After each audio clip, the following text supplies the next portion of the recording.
Então vamos ver agora o capítulo 3 sobre erro de medição.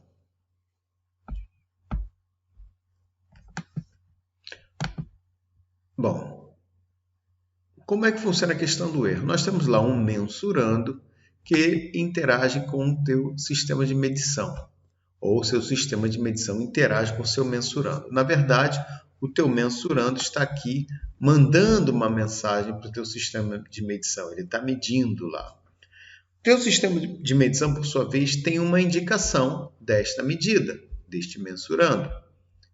Este mensurando tem um valor verdadeiro. E o que ocorre? Esse valor não é igual. Ele nunca vai ser igual. Ele pode ser tolerável.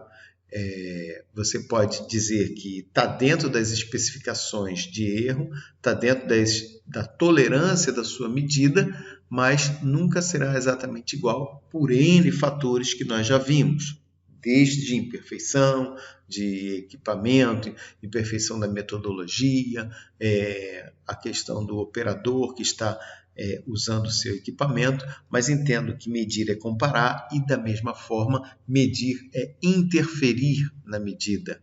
Então, quando eu meço o comprimento, eu estou apertando, eu estou comprimindo, estou deformando uma peça.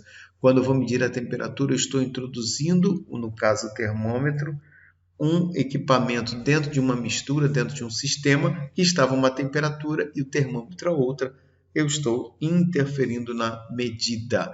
E se eu medir com aquele termômetro que é com laser, que na verdade não é o laser ele só aponta onde é que você está medindo. Ele interfere menos, com certeza. Mas tem todo um ambiente no qual vai interferir no seu mensurando.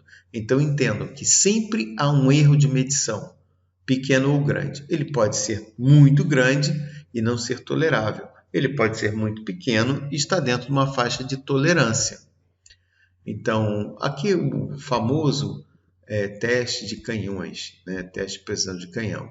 Então, nós temos ali o canhão situado a 500 metros de um alvo fixo. Ele mira apenas uma vez e dispara 20 tiros, sem nova chance para refazer a mira. Distribuição dos tiros no alvo é usada para ele qualificar os canhões. Então, temos 4 concorrentes, A, B, C, D, e vamos lá. O canhão A começa a dar vários tiros e vai apontando ali os tiros. Perfeito, ali estão os 20 tiros do canhão A. Opa, eu pulei aqui, mas o canhão B também, o canhão A está aqui, deu os 20 tiros aqui. O canhão B deu os 20 tiros em torno do centro. O canhão C deu uma soma de erro, né? Veja que o A teve um erro, o B teve um outro tipo de erro. O canhão C foi a soma desses erros. E o canhão D já foi mais no centro. Então, o que a gente tira daqui, por exemplo? Opa, passando aqui. O canhão A teve pouca dispersão, o canhão B teve uma grande dispersão, assim como o C, e o D também teve pouca dispersão. O canhão A, a gente diz que é um erro aleatório, a dispersão, né? O erro aleatório muito baixo, bem pequeno. Já o canhão B tem um erro aleatório, uma dispersão muito grande, assim como o canhão C. E o canhão D também tem um erro aleatório pequeno. Observe que todos os tiros do canhão A tiveram uma tendência para um lado, foram tendenciosos, ou seja, foi um erro no sistema. Podia estar ventando, podia estar com a mira descalibrada, então você já sabe dar um tiro para onde eles estão indo. Pode ser uma mira errada. Já aí o que a gente entra aqui? O erro sistemático é o erro do sistema, foi muito alto aqui. O erro sistemático é baixo no canhão B, mas há um erro aleatório muito grande. Já o canhão C é um erro sistemático grande, como um erro aleatório. E o canhão D é o mais legal, ele é preciso e exato. É os dois. Tá? O outro, o canhão seja o oposto, nem é preciso e nem é exato. Tipos de erros. Então, vamos lá. Erro sistemático. é a parcela previsível do erro, correspondente ao erro médio, como o canhão, canhão A, que você já sabia onde ia bater, porque era um erro do sistema. Um exemplo que a gente pode ter, por exemplo, aí é uma balança. Toda vez que você sobe na balança, ela te dá 1 quilo a mais. Você sabe, puxa, ela está descalibrada. Como é que eu posso fazer? Eu tenho que calibrar. Mas se eu não calibrar, eu sei que ela está sempre dando 1 quilo a mais, 1 quilograma a mais. Quando eu fizer a medida, eu vou retirar 1 quilograma. Ou seja, eu vou puxar ele para o lado, que seria a mesma coisa que refazer a mira do canhão. O erro aleatório é uma parcela que é imprevisível, por isso diz, é aleatório. O agente faz com que as medições repetidas levem distintas indicações. E aí é complicado, você não tem como é que eu vou te dizer? Você não tem justamente uma justificativa para aquele erro. Uma hora pode ser um vento, pode ser mudança de temperatura, pode ser pressão, pode ser operação, a forma de que o operador opera o instrumento, pode ser. Então, ele é muito fora de um padrão. O sistemático é mais fácil, botar a tendência para lá do erro. Então, eu vou puxar ele para cá, eu consigo corrigir. O aleatório não. Não é fácil de corrigir desta forma. Tá? Precisão e exatidão são parâmetros qualitativos, qualidade, associados ao desempenho de um sistema. Um sistema com ótima precisão repete bem com pequena dispersão, que é no caso do canhão A, uma boa precisão. Um sistema com excelente exatidão praticamente não apresenta erros. Seria o canhão D, não tem erro e é preciso, exato e preciso. Erro sistemático, tendência e correção. Algumas definições. Tendência é a estimativa do erro sistemático. Lembra que o canhão A tinha uma tendência de jogar o tiro para a direita e para cima. Era a tendência. O valor verdadeiro convencional é uma estimativa do valor verdadeiro. Eu assumo que o valor verdadeiro é mais ou menos um determinado número depois de fazer essas medidas. A tendência é que seja aquele número. Então, é uma estimativa que eu estou fazendo. Claro que isso aí tem que haver um tratamento estatístico também. Como é que eu faço a correção? Bom, se eu sei que o meu valor verdadeiro é mais ou menos aquele e eu estou tendo uma tendência para o outro lado, eu tenho que aplicar uma constante que traga ele para cá. No caso do meu canhão, era redefinir a mira para baixo, porque ele tinha uma tendência de ir para um lado longe do valor verdadeiro, que é o centro. No caso da nossa balança, a tendência era jogar 1 quilograma para cima. Então, qual era o meu valor convencional? É 1 quilo abaixo, então eu corrijo. É a constante que, ao ser adicionada à indicação, compensa o erro sistemático. No caso da balança, era 1 quilograma a menos. É a mesma coisa que a tendência com o sinal trocado. Correção dos erros sistemáticos. Olha lá, ó. Temos lá o canhão A, a tendência dele é para lá, eu jogo negativamente ele para cá. O que acontece? Eu vou mirar embaixo e vou acertar em cima. Basicamente, assim, a grosso modo, é isso que vai acontecer. Eu corrijo a mira do canhão assim.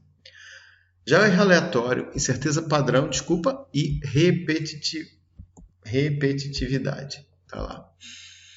O teorema do sopão é bacana. Quanto mais ingredientes diferentes forem misturados na mesma sopa, mais o seu gosto se aproximará do gosto único, típico e confiável do sopão. No fundo, o que ele está dizendo é o seguinte: no limite, você pega o teorema central do limite, né? Quanto mais variáveis aleatórias forem combinadas, tanto mais o comportamento da combinação se aproximará do comportamento de uma distribuição normal ou gaussiana. Você vai aumentando o número de medidas e ele vai te aproximando de um valor verdadeiro que você tem. Então, por exemplo, ali está o desvio padrão. Isso é uma gaussiana, essa curva daí. Eu faço várias medidas e a maior parte das minhas medidas me traz essa média aqui. Esse valor mediano aqui. Conforme eu vou aumentando o universo de medidas, menor vai se tornando a dispersão. Mais próximo do valor verdadeiro eu vou chegando. No limite, quando eu fizer o infinito, vai me dar o valor exato. Mas ninguém vai fazer infinitas medidas. Isso aqui é dispersão, vocês vão ver sobre estatística mais com a Vanessa, se eu não me engano. Cálculo de estimativa do desvio padrão, não vou trabalhar isso agora. Se for para trabalhar, não vou trabalhar com vocês, senão é muita coisa por agora. Se fosse aula presencial, seria mais fácil. Vamos passar então o cálculo do desvio padrão. Mas se quiserem tirar dúvida, aí estamos juntos aí para vocês. Incerteza padrão. A medida da intensidade da componente aleatória do erro de medição. Corresponde à estimativa do desvio padrão à distribuição dos erros de medição. Então, isso é uma forma de você começar a reduzir a dispersão da sua medida. Tá? Pulamos aqui, vamos lá. Erro ou incerteza. Então, aqui, como é que você faz para corrigir o erro sistemático? Você pega a tendência e diminui. Como é que eu corrijo o erro aleatório? Ao teorema do Sopão. Eu vou fazendo várias medidas que vai me tender a um valor. Então não adianta eu fazer uma medida só que eu estou flutuando, eu não sei qual é o correto. Erro de medição é o número que resulta da diferença entre a indicação de um sistema de medição e o valor verdadeiro do mensurando. Isso é o erro. Incerteza de medição é o parâmetro associado ao resultado de uma medição que caracteriza a faixa dos valores que podem fundamentalmente ser atribuídos ao mensurando. Vamos explicar um pouquinho mais à frente, tá? Sobre esses dois pontos, erro de medição e incerteza de medição lá na propagação. É erro ou é incerteza? Vamos entender isso depois. Fonte de erro. Então, isso aqui é importante. Entendo que a fonte de erro, em sua maior parte, se dá pelo operador. Tá?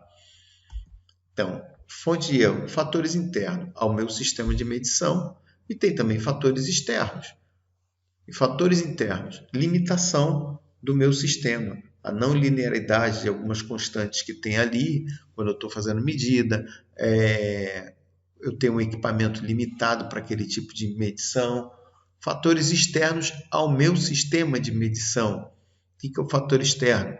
A temperatura, a pressão, vento no lugar. Às vezes a gente está fazendo um experimento de calorimetria, esqueceu uma porta aberta, bate uma rajada de vento, a gente não está ligado nisso e não sabe porque os valores às vezes ficam aleatórios.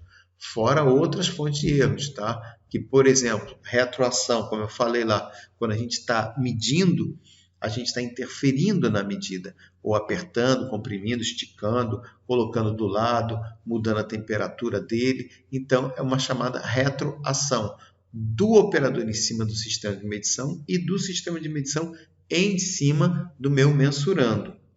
Então, tanto de um lado quanto de outro. Agora, uma explicação pequena, rápida aí sobre erros provocados por fatores internos. Imperfeição dos componentes e conjunto mecânico-elétrico, etc. do teu sistema de medição. Pode ser até um problema que você tem que trocar o sistema. Ele está enferrujando, ele está gastando, ele não está mais medindo corretamente, que pode ser também um problema eletrônico. As peças já estão começando a ficar oxidadas. Tem esses problemas todos aí que de vez em quando tem que estar sendo observado.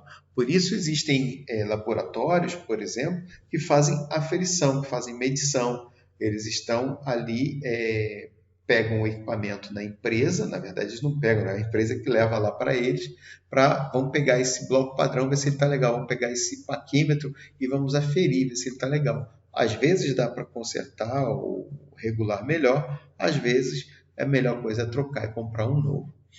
A não idealidade dos princípios físicos. Vai ter uma imagenzinha aqui, que vai mostrar melhor o que é isso. Isso aqui, por exemplo, lei de Hooke, F igual a Kx. Então, teoricamente, dentro da física, isso aqui a teoria vai me dar essa linha pontilhada aqui.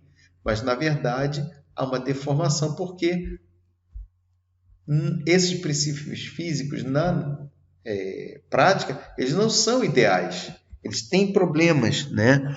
Nada é assim perfeito. Por isso que na física, quando vocês estudam um plano sem atrito, um fio inextensível, um líquido emissível, incompressível, para a gente chegar mais próximo da idealidade. Mas na prática, nada disso é ideal. Depois vocês vão aprender a trabalhar com essa não idealidade desses princípios. Então, existe uma região, uma parte que ela é tolerável. Está tranquilo. Daqui para cá eu já não posso usar esse sistema de medição, eu tenho que mudar, não funciona. Geralmente elementos de medição que tem ponteiro, ponteirinho de medida, eles não são feitos para usar as pontas, mas o centro, devido a esses problemas. Erros provocados por fatores externos. Ali foram só exemplos internos. Agora, condições ambientais, temperatura, pressão, umidade, tensão e frequência da rede elétrica. Às vezes você está medindo alguma coisa, dá uma flutuação na tensão, porque nossa energia elétrica não é de primeira qualidade, dá um problema. Químicos, importante, contaminações. Às vezes você está mexendo numa mistura lá e sem querer você trocou, faz uma chamada contaminação cruzada. Isso é perigoso para ter o resultado final. Erros provocados por retroação. Apresenta o sistema de medição, modifica o mensurando. Então, está ali o exemplo que eu falei. Você tem uma amostra a 70 graus, introduz um termômetro a 20 graus, quando você coloca lá dentro, os dois vão entrar em equilíbrio, mas em uma outra temperatura. Por quê? Porque a fonte de calor, que era o teu líquido ali a 70 graus, cedeu o calor para o termômetro, obviamente também cedeu o calor para o meio externo, e aí você tem esse problema da retroação. Erros induzidos pelo operador. Agora sim é que entra a parte de vocês. Habilidade. Acuidade visual. Cuidado como você manuseia e como você olha, como você faz a leitura do teu equipamento, a leitura da sua medida.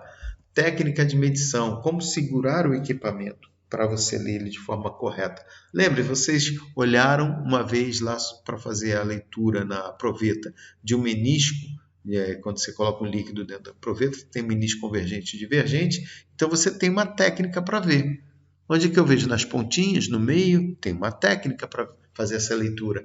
E é em qualquer posição? Eu acho que não, né? A gente tem que levantar e botar na posição perpendicularmente à vista para evitar o paralaxe. Olha só, isso tudo é habilidade. Acuidade visual, cuidados em geral do manuseio, como é que você força de medição, como é que você segura o teu equipamento. Se não é para você ter interferência com a temperatura, você pega ele com um gancho, ou você pega com a mão, você pega com a luva. Tudo isso são fatores que você pode evitar. Isso aí são erros aleatórios. Se você não cuidar com isso aí, você não tem como corrigir isso. Você não tem nem como detectar, porque se você não cuidou na medida, vai ser difícil. Então, como é que eu faço para evitar isso? Várias medidas. Várias medidas, você diminui o erro aleatório. Uma medida só é difícil você diminuir esse tipo de erro. Você até acerta, pode ser sorte. Por isso que com várias medidas, você chega a um valor mais exato do que você quer. Dilatação térmica, propriedades materiais modificarem suas dimensões em função da variação de temperatura. A gente já até estudou isso em física. Você tem lá um objeto, tem suas dimensões, numa determinada temperatura. Aumentou, teve um ΔT, essas dimensões modificam. Ali está dizendo que o ΔT é positivo, né? Dá para entender. Se fosse negativo, o B' e o C' seriam menor que B e C. Mas está lá, você tem a variação de B, a variação de B' e alfa. Olha só, vocês conhecem essa equação aqui? Delta dilatação igual a comprimento alfa delta T. Parece que já viram isso em algum lugar. Por convenção, então, vamos começar a cuidar com o ambiente externo. Por convenção, 20 graus é a temperatura de referência para metrologia dimensional.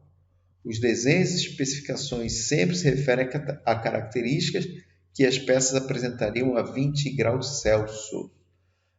Distintos coeficientes de expansão térmica. Isso é uma outra possibilidade. Então, quando você tem o teu mensurando e o teu equipamento de materiais diferentes, você vai ter alfas diferentes, você vai ter dilatações diferentes. Isso é muito complexo. Por isso, trabalha-se geralmente a mesma temperatura sempre. Ali está um exemplo de 20, 40, 10 graus Celsius. Quando você tem o mesmo coeficiente, aí já não tem problema. Ele dilata, o ΔL vai ser meio que parecido, vai ser proporcional. Então está tranquilo. Tá? Então, basicamente, sobre erros de medição, entendemos que existem erros sistemáticos e erros aleatórios. Erro sistemático é do sistema, você tem uma tendência e é fácil de corrigir. Erro aleatório Tem N fatores, acabamos de ver, tem N fatores que podem influenciar um erro sistemático e a gente não sabe quais são esses erros. Uma forma de minimizar esses erros é o quê? Fazendo várias leituras, várias medidas. Eu não sei qual é o coeficiente, sei lá, daquele material que tem ali. Então eu faço uma, faço duas, faço três, faço 10 medidas. O que eu posso fazer? Mudar o método de medição. Também isso é mais fácil. Então, esse método aqui está me dando essa tendência, esse método aqui, esse aqui, ele ali, ali. E, teoricamente, os três teriam que ser iguais, mas eles vão te mostrar uma tendência da medida. Tá? Basicamente, os erros são esses. Daqui a pouco eu vou falar mais um pouquinho sobre erro, que é o desvio, o erro relativo e o erro percentual relativo. Esses três aí são importantíssimos para a gente determinar para onde nossa medida está indo. Vamos ao capítulo 4 em seguida.